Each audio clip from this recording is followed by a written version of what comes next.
Sir, dalawa yung nabanggit mo na importante. One is peace and order.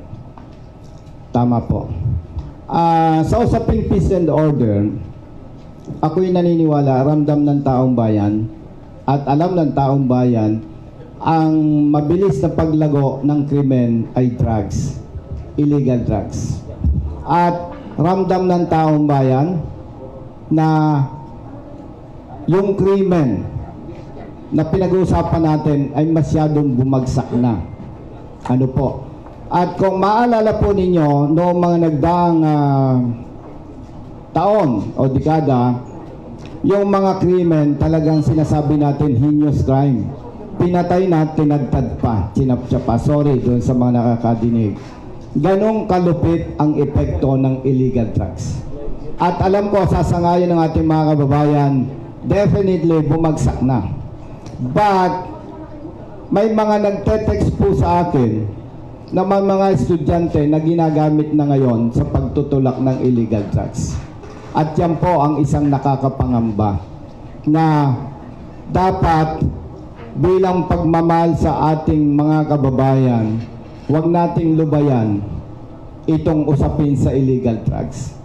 At ako po personally, natatakot ako pag ito ay napabayaan, tataas ang krimen sa bansa natin. Yun po, sa usaping peace and order. And sobrang ano po ito, alarming to. Kailangan tutukan ito. Kailangan tutukan ito. And doon po sa insurgency na nabanggit nyo, sir, alam nyo, hindi ko naman pinoprotektahan at pinapagtanggol ang mga makakaliwa nating kababayan. Pero pag titingnan po natin at susuriin natin mabuti, kung responsable at mabuti ang pamamahala ng ating gobyerno at napapagaan ang buhay ng ating mga kababayan, yan ang pupuksa sa insurgency problem ng ating bansa. Ibig sabihin po, iset aside muna natin yung mga sangkot sa insurgents.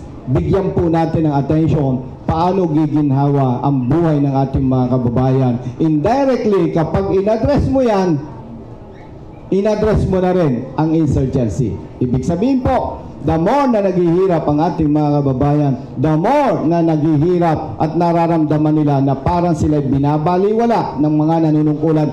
Kahit magpabale-balentong tayo, kahit doblehin natin ang bilang ng Armed Forces of the Philippines, hindi mariresolba ang insurgents sa ating bansa. Kaya po, babalikan ko, dapat ang bigyan ng pansin at solusyon ng ating pamahalaan yung mga bagay-bagay na magpapahirap sa ating mga kababayan para masupil, maharang itong ating insurgency problem. Salamat, sir.